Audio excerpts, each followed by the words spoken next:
Briefly, I just wanted to talk to you about a verse in particular that stood out to me. It pretty much jumped out as soon as Anna extended the invitation. And that verse is found in Proverbs chapter 17, verse 22. And it says this: "A cheerful heart is good medicine." Flip up my note. "A cheerful heart is good medicine, but a crushed spirit dries the bones." I want you to think for a minute of what comes to your mind when you think about cheerful. What does that look like, or who does that look like? I can think of plenty of examples, but I get to talk longer than you do. So, what comes to your mind when you think about cheerful?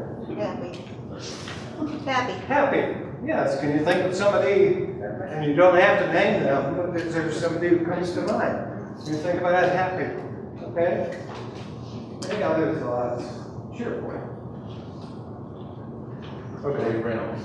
What's that? Joey Reynolds. Okay. Here we go. We put a face to cheerful. I have to say that this morning, as I came in, something that put a smile on my face was the unexpected. I walked into, at the encouragement of Diana, I walked into Jill Mason's office, and I saw something that was unexpected, and I'm actually just going to leave it there so that you can walk in and see what I saw that actually has me chuckling ever since. Let's see, it's 11:45. Probably need to pick this up. Lots of things come to our mind when we think about cheerfulness and its benefits. Cheerfulness is not the right answer. And I would reference Bildad, the shoe height. He was very short, as evidenced by his name, shoe height. Okay. That was terrible. Job chapter 8, verses 1 and 20 through 21, Bildad is doing his very best to encourage Job, reminding him of what a sinful person he must be, which is why all these terrible things are happening. And if he only had his act together, God would fill his life with laughter. If you read verses 20 and 21, that's essentially what he says. Okay. He was totally wrong. He was doing his best, but he wasn't helpful. Cheerfulness is not putting on a good front. Psalm 14:13 says, "Even in laughter, the heart may ache." And you may have been in a situation yourself where you laughed at something even though your heart was not in it. It's not putting on a good front. And it's also not ignoring reality. There are times when it's appropriate to weep. And there are a number of scriptures that would reference that. So these are the things that cheerfulness is not. And we, without reinventing the wheel, we all have in mind what cheerfulness looks like. So let's move on to the next part of the verse that talks about a cheerful heart being good medicine. And let me see, the nursing department, good, they're not here, so I can say what I need to. There are different types of medicines. Some are preventive, like vaccines. I had my flu vaccine recently, and that was intended to help me not get the flu. Sometimes that works. Sometimes it seems like it's the next step to the flu. I don't know how that works, but it's supposed to be preventive. There are also curative medicines, such as antibiotics. I'm sick. I have something that is not a virus, but a bacteria base, and the antibiotic can help you get beyond that. Something that also helps outside of the realm of medicine is our attitude. And sometimes it's an adjusted attitude. And I have to say, as I was sharing with somebody earlier this morning, that actually the best thing I could have done was to start out saying, Dick, this is for you. Everybody else can listen, but this is something that you really need to pay attention to. Because the people who know me know that I can be silly, but they've also seen the other side of me as well. And that's the part that reminds me, I'm not home yet and God isn't done. There's still a lot of work to do. Hopefully that part won't come out before I'm done here. So we have the preventive, we have the curative, and we have the palliative, which simply means it's not intended for a cure, it's meant to provide comfort in the midst of an incurable situation. We have a friend who is now dealing with her fourth different type of cancer. She's my age. She lost a 2-year-old son to a different kind of cancer. This was many years ago. And now what she has is, by the doctor's determination, it's treatable, but it's not curable. And so she has a sense of the brevity of what's left in life. So the medicines that are provided for her at this point in time are palliative. They're intended to provide comfort. They aren't intended to cure. The Apostle Paul talked about something along these lines in 2 Corinthians chapter 4. I happen to have it marked here, so it should be easy to find. I just want to read what he had to say in this regard. But we have this treasure in jars of clay to show that this all-surpassing power is from God and not from us. We are hard-pressed on every side, but not crushed. Perplexed, but not in despair. Persecuted, but not abandoned. Struck down, but not destroyed.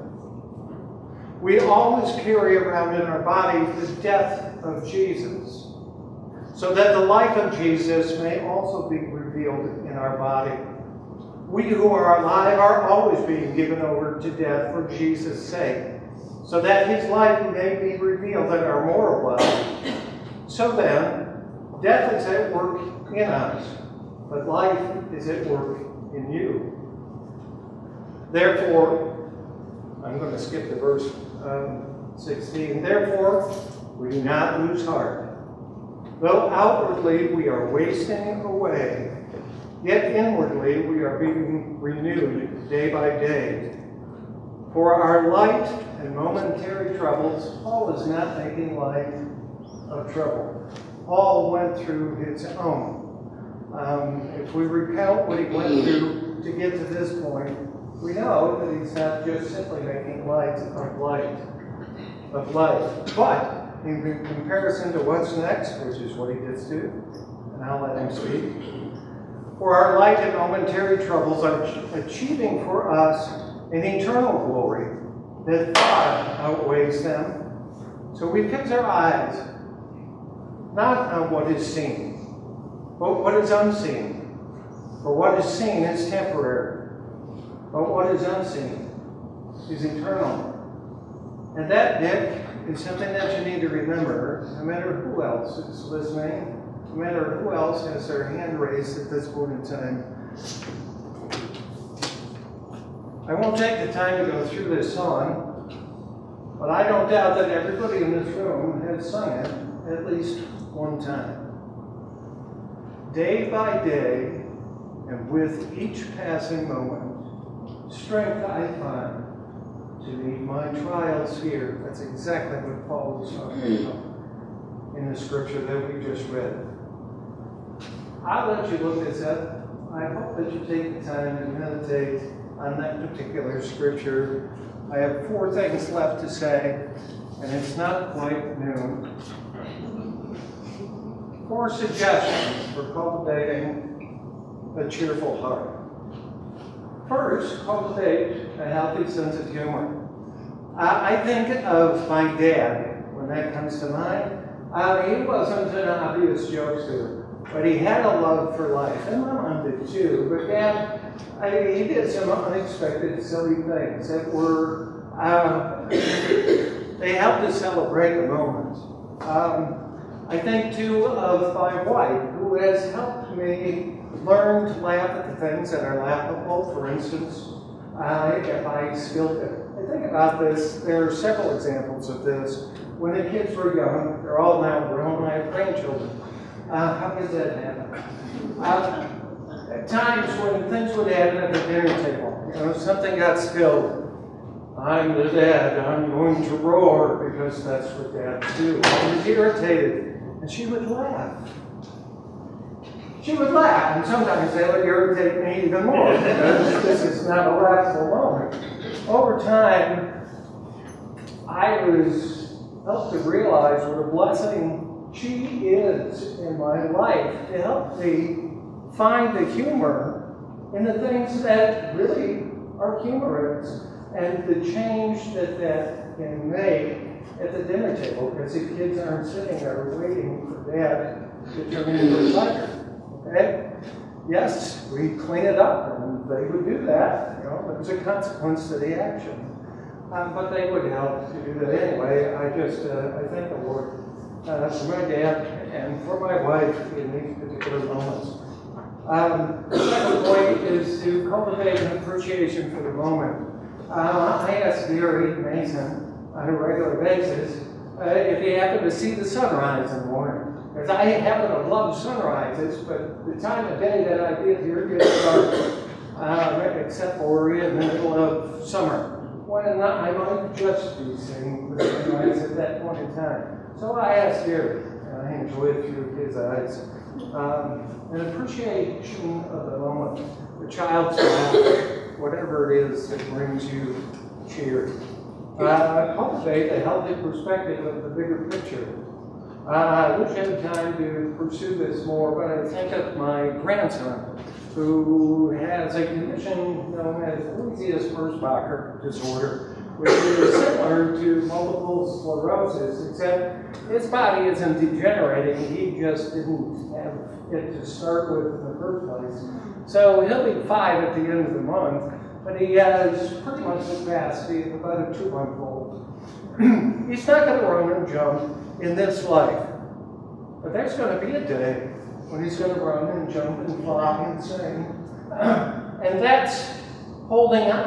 And he's a joy. You can tell when he's unhappy, but you can also tell that for the most part, God has given him a lightness of spirit, which is a treasure. The last thing is to cultivate an unyielding confidence in the goodness and love of God toward us, which he has shown us in so very many ways. I'll stop there. I'll defer to Angel. Let's pray as we close. Lord, we thank you that you are the reason for our joy, that you give us cheer that lasts, because it's based in who you are and what you provide. Help us to be the cheergivers today. Help us to look for ways to encourage each other and to maintain a focus on you. Pray in Jesus' name.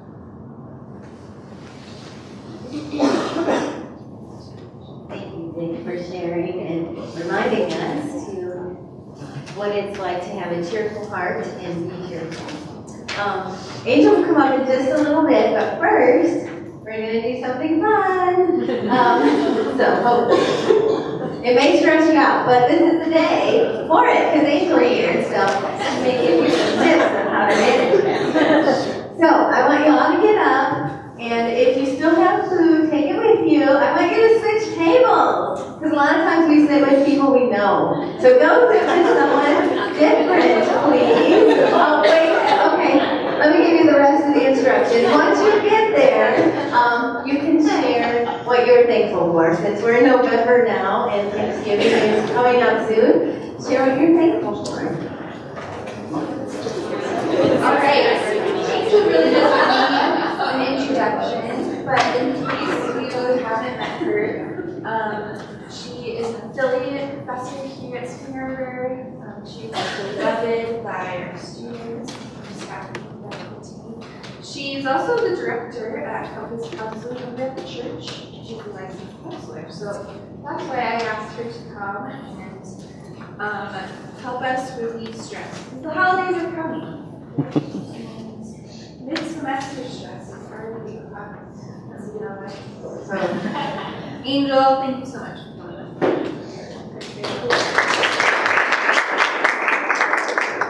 Good morning. It is nice to see many familiar faces and nice to see some I've never seen before. So that must be the people who hide in their cubicle and are never in the library where I live. Okay.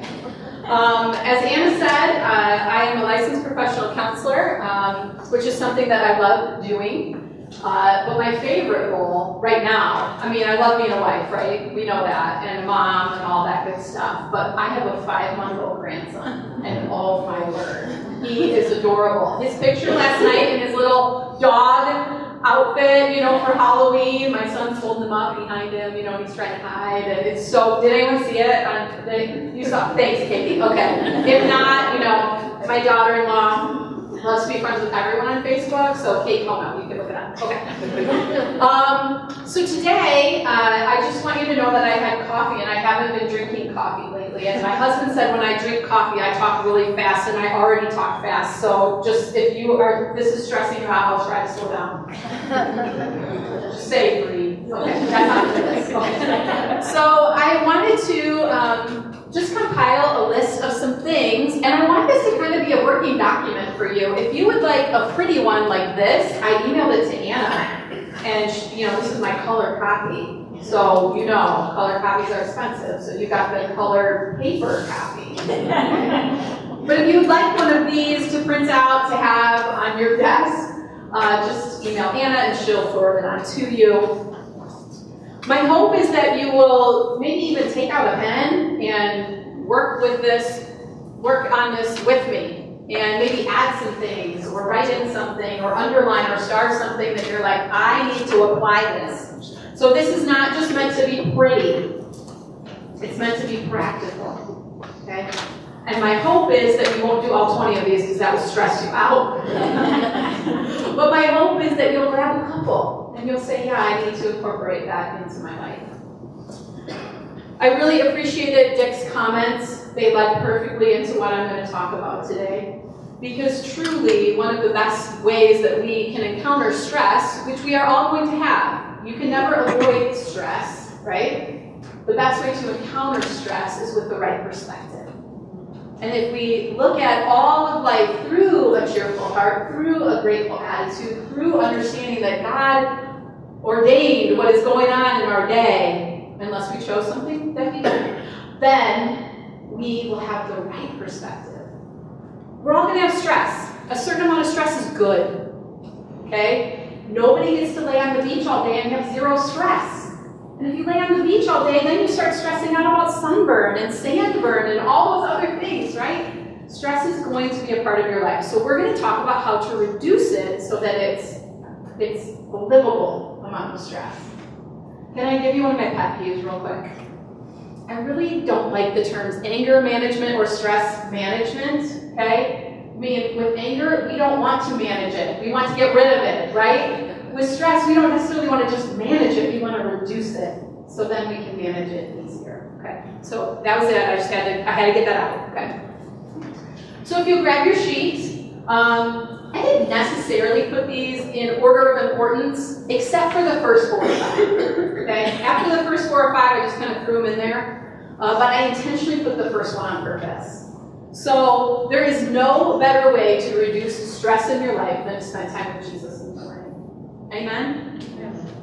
Because it sets your day right. It gives you perspective. It helps you make the right choices. And my hope is that this is already a well-established habit for all of you. If it's already a well-established habit, how can you increase it just a little bit? What can you add into that? Do you need to pray a little more? Is there a deeper study that you need to be doing in spending time with Jesus? So that's number 1. Is that a good number 1?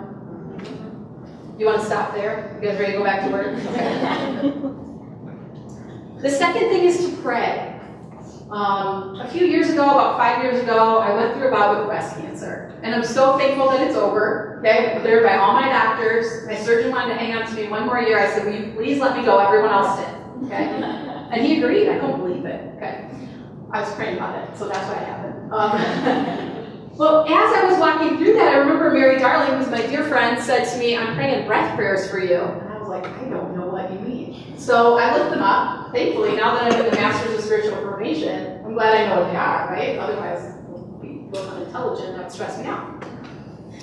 So a breath prayer is very simple, and it combines number 2 kind of down with number 6, but we'll get 6 second. And a breath prayer is breathing in a name of God, breathing out a God-given desire, kind of out and up. And I love these. So as Anna said, I'm a counselor. I have about a, like from me to Lori, hallway, from my office door to the waiting room. And before I step into that hallway, I will pause, and I will pray, and I will deep breathe at least 3 times, maybe 4 or 5, depending on how stressful my session was before, okay? And I will pray, Holy Spirit, give me wisdom. And I'll pray that 3 or 4 times to set my heart in the right place before I walk out and get my client and bring them back to my office. Breath prayers are phenomenal.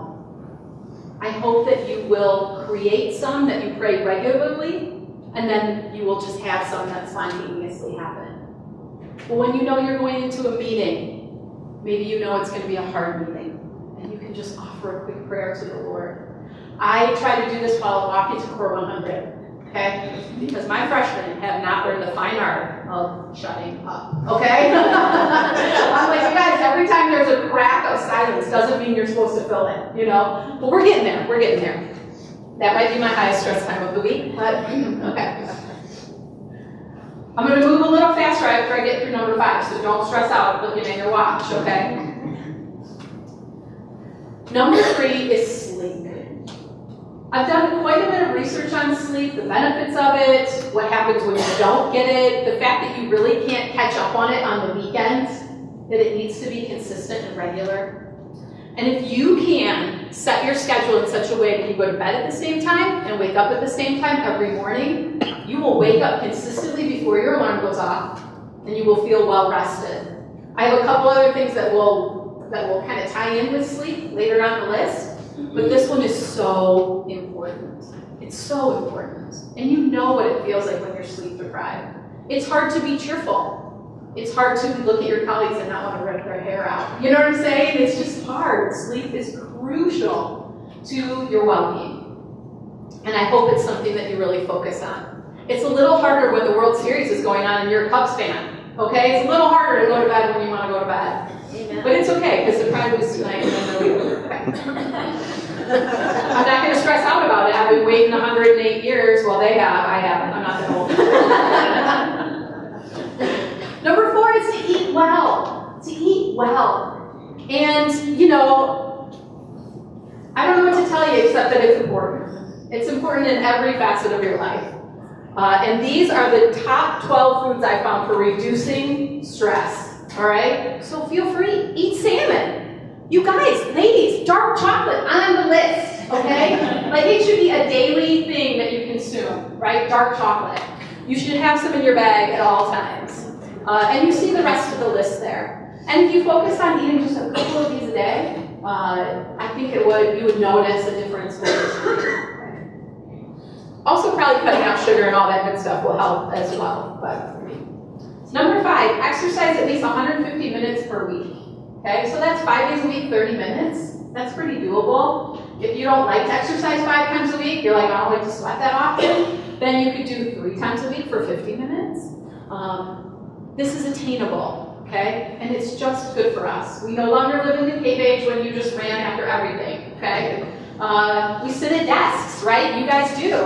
And I have this fancy little Garmin watch that tells me if I haven't moved in a while. There's a little red bar. I do not like the red bar, okay? When the red bar gets all the way full, my watch actually says move with exclamation points behind it. And I'm like, all right, I try to obey, but kind of like you guys, sometimes I have 3 counseling appointments in a row, and my movement is down, hall, and back, 20 steps. My hope is that you will just kind of set in your mind, I need to get up every hour and stretch. or move, or just walk, just go say hi to somebody, do something to get yourself moving. So exercise is, you guys know, like if you exercise hard, 30 minutes, 5 times a week, you'll notice an incredible difference. So, right, Lori, you're my workout girl. I know. Number 6 is breathe. You know that song on the radio right now, Breathe, Just Breathe? That's why I put Just Breathe. Isn't it beautiful? If I could sing, I would sing it to you, but that would stress you out. It would stress me out too. So, have you ever noticed that when you're doing something that's intense, sometimes you'll catch yourself holding your breath? And all of a sudden you're like, why is my head starting to fog up? You know, my eyes are starting to spin. It's because you haven't taken a deep breath. Deep breathing is beautiful. Do it when you do breath prayers, or just make sure you're getting the habit of doing it. It's a beautiful thing to do before you go to sleep. It's a beautiful thing to do when you first wake up. It's a beautiful thing to do when you're stressed out. Just take a moment, 10 seconds. No one's even gonna know. Stare at your computer screen. Take 4 or 5 deep breaths. It just clears your head, gives you fresh oxygen, helps you to have some better perspective. While you're doing that, you can do number 7, which is guided imagery or visualizing calm. So this is my one shot at some psychobabble, okay? But there's just something really powerful about putting yourself in a place that is peaceful to you. So we have a summer place that we go. I've been going there since I was like a month old, 2 months old. Fell out of the trailer one day, the pop-up, when we still had one of those. Mom couldn't find me. She was searching all over. Great memories at Sandy Pines, okay? But I can put myself there, and I know the landscape, and I can be there in a heartbeat, and I can just take a few deep breaths and put myself in a calmer place. And sometimes we need that, right? When someone has stressed us out, or we've messed something up, we just need to be in a calm place for a minute. Don't stay there forever. Come back to work, okay? But enjoy it for a moment. And I think it will just give you a little bit of different perspective, okay? Number 8, identify habits that add stress.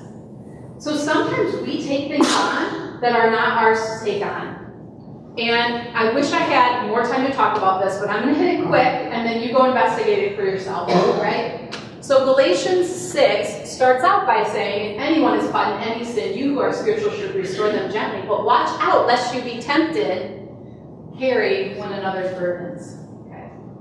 A burden is something that is excessive, that I do not have the ability to carry on my own. It's more than I can handle. When I went through cancer and people provided meals and rides and encouragement and support, they were helping bear my burden. But down in verse 5 of Galatians 6, it says, each one should carry his own load. And I'm like, all right, what's the difference? Could they be kind of contrary to one another, but they're not. Your load is your daily tasks. Those things which you should be able to manage no problem if you encounter them correctly. When I don't do my load in a day, when I kind of shirk my responsibility, I'm unmotivated, I don't do my load, it often becomes someone else's burden. We should carry each other's burdens when it's a true burden. But when it's a burden that is self-created, sometimes we need to say, let me help you figure out how to pick that up for yourself, okay? Not enough time to talk about this one, but hear me say, carry each other's burdens. But do what you need to do to be responsible for your own load, so it doesn't become someone else's burden. Does that make sense? I hope you think about that one for a long time. Circle that one, that's a good one. Dick kind of alluded to this, but smile, laugh. It's amazing what a good laugh will do, okay? I have a friend, she lives in North Carolina now, but oh my word, like one of the best laughs in the whole world. And when I can get her to belly laugh, I can't help but belly laugh with her. You know what I'm saying? Does anyone know Zach Barber? He's a student here, Zach Barber. The funniest laugh I've ever heard, okay? Like, it's not even a laugh, it's like an inward snort. Not even outward, inward. I don't know, I can't even explain it. But every time he does it, the entire room cracks up, So I try to get him to laugh as often as I can. He's my peer advisor, and I need that in Core 100. So just amazing what a good smile will do, right? Turn to someone right now and smile at them. Aw, see, isn't that nice? See, you can't help it when you smile, you laugh. It Number 10 is to be fully present in your moment, and Dick kind of talked about this too, but I think this is so powerful. And it kind of feeds into the next one, to use positive reframing when you think about what's been, and then not allowing negative thinking in your present, and then not worrying about what hasn't happened yet. Don't worry about it. If you want to attach a great verse to that, Isaiah 43:18 and 19. I love it. It says, forget the former things, don't dwell in the past. Okay, they're done. The end of the verse says, I'm making a way in the desert and streams in the wasteland. What does that tell you? God's got the future. He's got it. The middle part says, see, I'm doing a new thing. Now it springs up. Do you not perceive it? I love that. Be present in your moment. Allow God to speak to you right where you are. It's your only true moment. It's the only moment you can affect. Be present in your moment. And while you're being present in your moment, cultivate a grateful attitude. It's hard to be like, I don't know, the words going through my head aren't appropriate. It's hard to be mean and ornery, okay, and grateful at the same time. They're like inverse processes, right? So if you're grateful about even something small in that moment, if you can find one thing to grab onto in that moment, it's going to be hard to be in a bad mood. It's going to be hard. I've had students who have created gratitude journals, and every night they write 3 or 4 things they were thankful for throughout that day. And it was powerful to watch the transformation in them. From kind of a negative, sour attitude to just a settled, beautifully calm, grateful attitude. It works, I promise. Number 13, know what recharges you. You have to know what's good for you. I know what's good for me. You need to know what's good for you, okay? Hot baths in a tub that covers me all the way, okay? That's good for me, all right? Long walks with my cute little dog, right? Those are good. Reading. Coffee or tea with friends. You gotta know what recharges you. And everyone's list will be different, but you should have that mental list. And when you feel your stress rising, you grab onto one of those and you do it. Even if you're on time, you do it. Because it will change your attitude. Number 14 is maintain an active social life. I'm pretty amazed at the number of people, like post-college people, who just don't have a lot of friends. You know, they don't do a lot with friends. And I hope you do. I hope you've got some good ones. I hope you work hard to deepen and enrich those friendships, because they matter.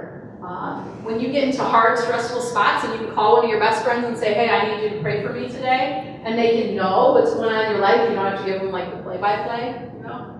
It's just a beautiful thing. Go out with friends, laugh, do some of these other things. Isn't it fun how you could see how you could combine some of these and do 3 or 4 all at one time? I'm all about multitasking, right? Number 15, get excited about good things. Get excited about them even if you don't feel excited about them at the moment, okay? You're in a meeting right now.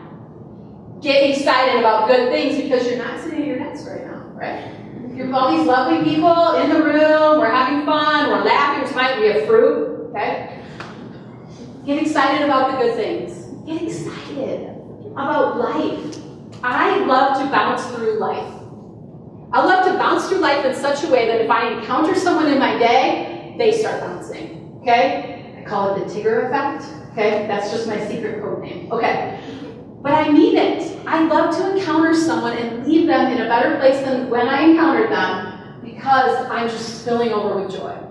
Because I'm so excited about the good things going on. And I love it when someone complains in front of me. I love it, okay? Because I take it and I try to twist it around so that they stop, all right? Get excited about the good things in your life and let it be contagious. Deal? Pinky promise you're going to try? Okay, like one of you. All right. Number 16, establish boundaries and identify your priorities. So often we are stressed out because we're doing things that are overload, okay? You have to know how to say no. I've said no to 2 things this year. Not you, Anna, because we're buddies, okay? But I've said no to 2 speaking engagements this semester, and I felt so empowered, okay? I was just strutting. The next day, I was like, I said no, you know? And Brian was proud of me, so it was like double whammy, you know? But sometimes we just have to say no. I can't overextend myself that way. And it's okay to manage your schedule in that way. And sometimes it's easy to ask the people to do things that you know, and they've always done that. But sometimes when we say no, it gives someone else an opportunity to step up. And that's a good thing. So establish your boundaries and hold to them. And not just in your schedule, but even in what you view. How you spend your free moments. Know what your boundaries are there. Establish your priorities. You guys, life is short, okay? I think I'm about halfway done with life, I'm guessing, okay? I'm in my mid-40s, so I'm hoping for 90, all right? But I know that life is short. I know that I don't have time to do just the good things. I only have time to do the best things. So let's just determine to do the best things and make those our priority. Right now, my best thing is Josiah Allen Kono, right? He's the best thing. Be realistic about yourself and your goals. I think this one is important. I had a sweet little 30-something mama in my office yesterday, just like overcome by the state of her house. And like, I have company come in and I can't get ahead. And she has a 1-year-old, a 3-year-old, and a special needs 5-year-old. Okay? I was like, are we being realistic here? She's like, probably not, and so we were trying to reduce her stress. Okay? I actually had an extra one of these in my bag yesterday, and I'm like, take this home. And so she did. But I think we need to be realistic about what we can get done in a certain amount of time, about what the state of our house needs to look like, about how often we can do this, that, or the other thing. We just need to be realistic. We don't need to set ourselves up to fail. Talk about increasing your stress level. That will do it. Number 18 is work smarter. So there was some research done that, these little devices that we all have, they're sitting there, I see them, okay? If you are working on your computer, writing something, and you get a text message, and all you do is read it, you don't even respond to it, it takes 60 to 90 seconds for your brain to get back to where you were in your work. So think about if that happens 10 times in an hour, okay? You've lost a good chunk of that hour to that distraction, okay? Work smarter. I teach academic probation sections, okay? So this semester I have 10 awesome students who got less than a 1.0 last semester, okay? So they're struggling, they're on probation. If they don't do well this semester, they're not coming back next semester. So the investment is big, And I made them do, for homework, an uninterrupted study hour, okay? Which meant the only thing they could play was music with no lyrics, all right? Jazz, classical. One girl listens to Korean music. I don't get that, but whatever, okay? And they could not have their phone near them, and they couldn't have Netflix or anything like that running. Because did you know a lot of students study watching Netflix? I don't even get that, okay? Whatever. I can barely do dishes and watch a show, okay? And then they had to report back. And it was amazing. They're like, I didn't know I could get this much done in an hour. So think about that. How can I work smarter so that my workload doesn't decrease, but I handle it more efficiently and I'm not stressed out at the end of the day? When I clock out at 5, I go home and I feel satisfied with what I've done. And truly, that's how we honor God with our work. We work smarter. Okay. We take all our minutes. So we reduce our distractions. And so 18 leads right into 19. Are you catching how I'm doing this? Are you catching it? Okay. I'm not trying to be tricky, right? Turn your electronics off and slow down your pace. It's amazing how much technology benefits us, but it's also amazing how much it costs us. And if you are responding the minute your phone buzzes, every time it buzzes, then guess what, my friends? Your phone is now managing you. And if you can say, okay, when I go home at night, I might check my email once at 8 o'clock, and then I'm not looking at it any other time. I'm home. When I'm home, I'm home. Or I'm going to turn my phone on silent. It goes with the iPhone. There's this little moon, little symbol that turns your phone off, except if someone calls you on your favorites list, okay? So I tell my children, if you really need me after such and such a time, then you better call, because if you text, I won't even see it. Manage your devices. The other thing about our devices is this. So whatever it is, TV, iPad, whatever, if you are watching that or on it, even if you're just playing euchre, okay, until the minute you go to bed, the light from your screen tricks your mind into thinking it's still daytime. And so the melatonin that's supposed to rise and help you sleep well, so quickly get into a deep sleep, isn't beginning to work because that screen is tricking it. So everything I've read says you need to be off screens 30 minutes before you go to bed. 30 minutes. It's not even that long, okay? The other thing screens do is stimulate your brain. Okay, so it's not only the light, but it's also the stimulation. If you would choose instead to read before you went to bed, or to have a nice conversation with your spouse, or something along those lines, I think you would notice an incredible difference. And probably many of you already do this, but our students don't. They're on screens from the minute they wake up till the minute they go to bed. They're on their devices. And so this is something I hope you will help them learn how to do better, okay? And the last thing is this. Know what stress costs you. It costs you quite a bit. When you're stressed out, I don't care who you are. I mean, unless you're Jesus, you are snapping at your friends, or your spouse, or somebody, or you're kicking your dog, okay? Leave the dog alone, all right? Know that it costs you a lot when you're stressed out. It does. And so you've got to take one or two of these things and put them into place. It also costs you focus. It costs you sleep. When your mind is spinning at night and you can't sleep because of stress, then that's costing you your deep, good sleep, which we already talked about, has a lot of benefits. Stress will often make you far more susceptible to being sick, and nobody wants that. It also will make you more negative. It will. I promise, okay? And the people around you will not be thrilled at your negativity. But the last thing is the big thing. So we started with Jesus, we end with God. This is a holy moment, right? It will cost you your availability to God. To be fully present in your moment, to be wholly available for Him to use, it will cost you that. Because you won't be able to hear His voice in your head. Because of the myriad of things that are running through your mind that are causing your stress. So this is important. It's a big deal, right? So my hope is you'll just grab one or two of these things and you'll say, I am going to put something into place. Because we don't want to be, James chapter 1, right? We don't want to hear good things and not do them. We want to hear them and put them into place.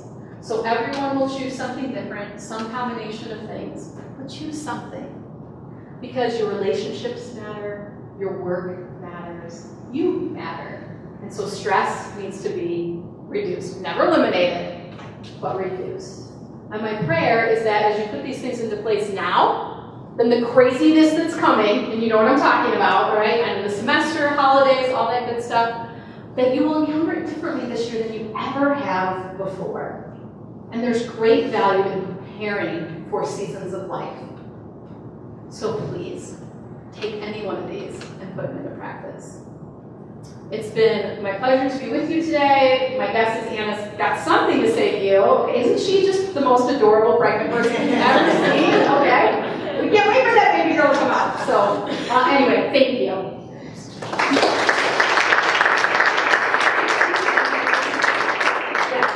So, Angel, thank you so much for joining us and leading us through this. Dick, thank you. Thank you, Dick.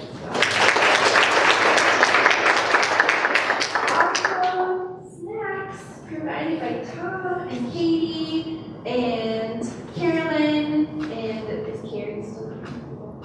Carrie. And Mary. I'm so sorry. I have my list tonight. So thank you guys so much. They didn't have to bring snacks, so they said he wants to. Thank you, Melissa. It's time for prizes. We have some really, really great ones today. Melissa talked to the radio station. First one we're going to give away, maybe the t-shirt and Sacred Grounds gift card. It's going to go to Katie Donahue.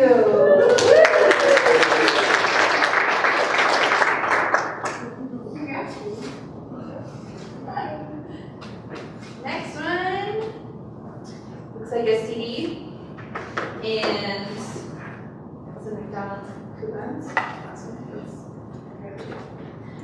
Gwen Persha!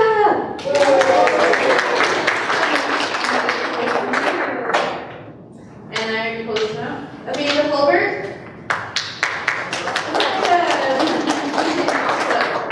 Who did you grab? I was driving. She won 2 tickets to Jackson 10. Go to the movies. Do another CD. Jody Reynolds. And yeah, we're in the class fair at movie tickets as well. Laura Bruckner.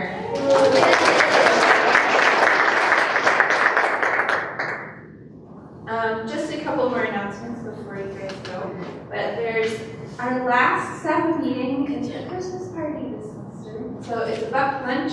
We'll be giving you more details on how to get your ticket from academic affairs. So you can just go through the line in DC for $1, and then we'll meet up in the Aspen room, that little fishbowl area. For lunch, we'll have more prizes.